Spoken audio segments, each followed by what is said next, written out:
Subject: Staff Sergeant Power. Species: human.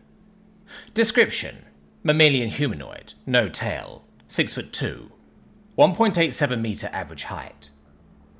185 pounds, 84 kilogram average weight. 170-year life expectancy. Ship: not available. Location: classified. All units to exfil ASAP, Omega said. Omega, what the hell is going on? I ask. We're leaving. Grab the box and go. Double time it. It says, as an objective marker pops up on my visor. Go, now! Let's go, Marines! I shout, as I jump out of the foxhole, pulling Lance Corporal Hart up after me. Chang, Boyle, grab the fucking box. Double time it. Running again, as fast as we can. Don't seem to be getting anywhere, though. The ground is moving faster than we are, shooting at the damn robots who are shooting their lasers back at us. Suddenly we're at the landing zone, but the ground is still buckling beneath my feet. The air around the LZ is thick with lasers and dust. Why won't the damn robots just die? The shuttle is here. We climb aboard. I pull up the box and Corporal Chang. Sergeant Gruff pulls up Private First Class Boyle. Everyone's in. I start to trigger the hatch, but can't. The ground is tearing, and the ravines grow at the same pace as my sense of dread. I need to trigger the hatch. What the hell's the matter with me? Why can't I trigger the hatch? The tower rises out of the ground. No, it's not a tower. It's a Mac. The biggest Mac I've ever seen. I try to trigger the hatch again, but my hand won't move. I have to trigger the hatch, but I'm frozen in place. I know what's coming. I know what happens, but I can't stop it. No, please. Please let me close the hatch this time. Everything seems still and silent. It's just me and the Mac, and I can't close the hatch. And then it fired. Brace! I hear myself yell, as the shockwave begins travelling toward us, kicking up massive chunks of rock hidden within an all-encompassing cloud of dust. I grip the grab handle with my left hand and trigger the hatch with my right, but I'm too late. I'm always too late. Something hits me very hard. My vision clouds. Breach detected. Ceiling, the suit tells me as it hugs my neck. I shake my head and manage to snap in, just as PSC Boyle and Lance Corporal Higgs fly past me out the now destroyed hatch. Everyone else is holding on. Please hold on. Chang loses his grip. I reach out to catch him, but I can't. My hand isn't there. Where's my hand? Why does my arm hurt so much? I see a reflection in Chang's visor as he falls to his death. There's someone in Guardian armor looking the worse for wear. Their arm is missing just above the elbow, and their leg is severed just below the hip. The poor bastard's stump is reaching out. Hold on. That's me. That can't be me. I scream at the realization and look down at my missing limbs. Fuck! I shout myself awake. It takes a moment for the familiarity of my barracks room to settle in, and a bit longer to get my breathing under control. My throat is hoarse, and I use my left hand to rub it, easing the discomfort. I look at my bedside display and breathe a sigh of relief. It's 04:28, only 2 minutes before my alarm's set to go off. I reach over, disable the alarm, and swing my legs out of the bed. One of my feet makes a soft plop as it meets the floor, and the other makes a metallic clank. I sighed, but then chuckled. At least it's not wood. Any additional jokes about morning wood left my mind as I picked up my prosthetic arm. A top-of-the-line Evening Star Robotics custom-fit bionic replacement. Just like the leg, every single part of the arm is able to be customized, right down to the finger length and thickness. Each customizable piece comes with a massive array of coloration options, but I went with tactical black for obvious reasons. Not a bad stand-in, but I'm still counting the days until my clone limbs will be ready. They made sure to have me fitted before they let my family see me. Max and Moore, my son and daughter, have been excited by the new robotic limbs, but I'll never forget the look on Sarah's face. When she first entered the room, her expression went from worry to relief when she saw that I was still alive. Then it turned into shock and dread, as she realised how close she came to losing me. My wife's a strong woman. You have to be faithful to a Marine. A part of her must have believed me to be infallible, and that part had taken quite the sucker punch by the sight of me. She'd been able to quickly mask her expression, but the shock had cut deep. Keeping the robotic limbs isn't an option I'm willing to entertain. They can make the job easier, but they'll always serve as a reminder of how I got them. I'll never be able to forget the look on my wife's face if I keep them, and she'll never be able to forget how close she came to being a widow. I winced as I attached the arm to the connector that had been installed in my stump. It gets cold when it's not connected, and being made to suddenly feel that cold is not a pleasant sensation. Still, it's better than inadvertently shattering one of my bones when I have a nightmare. The doctors didn't even have to warn me about it. I figured it out on my own when they explained how strong it was. Do not sleep with your prosthetic arm still attached. Keep it at your bedside, but do not leave it connected to you. The leg is fine to sleep with if you're sleeping alone, they had explained. As a Gen Alt, I'd gotten used to having to be careful with my strength, but this arm was made for military purposes, and could output at least 1.5 times the pound's force than my previous limb could.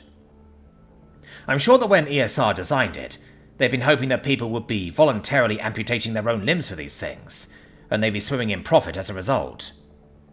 The first time an amputee had shattered their own face in their sleep had destroyed those hopes, though.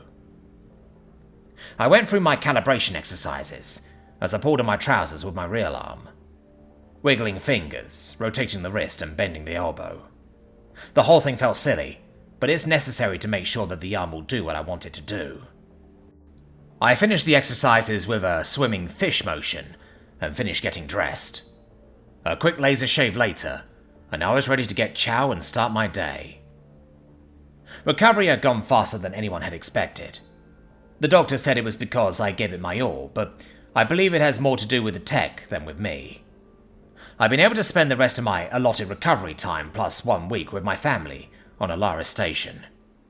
It was great to spend time with my wife and kids, but I should have been suspicious of the sudden generosity by the Marine Corps. When my leave was up, I'd been met by Major General Holt. When Holt had still been a 1-star, he'd been my commanding officer in the Marine Special Operations Command. I had been quietly ushered out of MARSOC when I discovered the Dreadnought Reserve. As such, Holt had been a very unwelcome sight. His ambush indicated that he suspected that I would go AWOL if I'd been given orders to meet with him. I know better than that, but it would have been really damn tempting. There was only one thing Holt could want from me, so it wasn't a shock when he produced orders to return to MARSOC. The only surprise was that they wanted me to join the Raider Regiment. He'd also given me the bad news about my men. Private First Class Boyle, Lance Corporal Higgs, and Corporal Chang were KIA. Sergeant Gruff and Lance Corporal Livingston might not make it, and almost everyone else was still in traction. Corpsman Young hadn't been injured, thankfully, but my squad definitely wasn't fit for duty. Holt explained in no uncertain terms that my talents were needed elsewhere, and impressed upon me that he wasn't asking. I entered the chow hall, and didn't bother to look at who was present. It wouldn't be anyone important, the officers had their own mess. There wasn't a line, so I took my time, choosing what I wanted for breakfast. Oatmeal with bacon chunks for energy, a banana to prevent cramping, 2 slices of toast to pair with the oatmeal, and a glass of raspberry tea. Breakfast of champions. I gathered up my tray, and finally looked at the rest of the Marines. Once upon a time, MARSOC operatives either ran in 14-person squads or solo. Someone up top thought it would be better for the raiders to operate in groups of 5, so now the squads were more like fire teams, and there aren't any MARSOC spooks running around on their own. There were only 2 members of my squad present, so I opted to sit with them. "Hoorah, Staff Sergeant!" Corporal Simmons greeted me as I sat with my chow. "Hoorah, Corporal," I grunted. "How's the grub today?" "Better than the crayon, Staff Sergeant," Corporal Johnson grunted between bites. The newly minted corporal was referring to the nutrition sticks on offer by the Guardian suits. It was a generous comparison.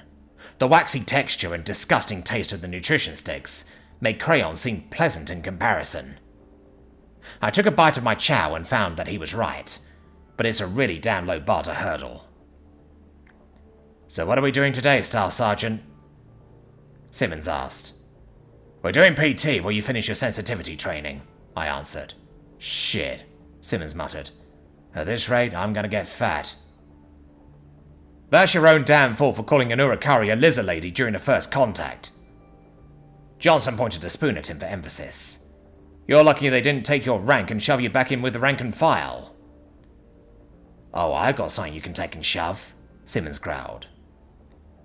I cleared my throat pointedly. "Sorry, Staff Sergeant," both corporals said in unison. "After PT and sensitivity training, we're getting a briefing," I continued. "And no, I don't know what it's about." They didn't bother asking for further clarification.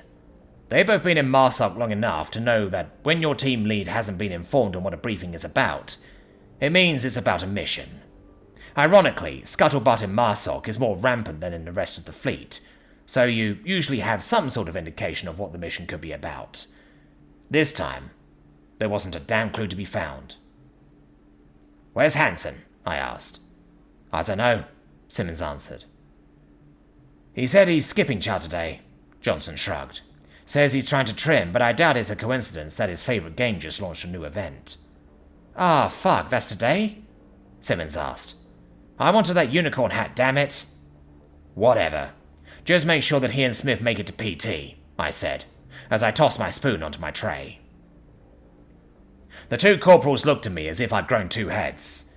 I couldn't tell if it was because I'd given them the task of wrangling a pair of sergeants, or because I'd already finished my food. Probably the latter. Though Hansen and Smith may be sergeants, Simmons and Johnson have seniority over them within MARSOC. The sergeants are aware that it's never wise to ignore someone that's been in longer than you, so they wouldn't have any problems wrangling them. I gathered up my tray once again, and carried it over to the waste receptacle. I briefly listened to the soft hum of the machinery, sorting the various dishes, then turned to go about my business. I opted to get a head start on PT because I wanted to get rid of the few remaining cobwebs left over by the nightmare. Need a clear head for the briefing.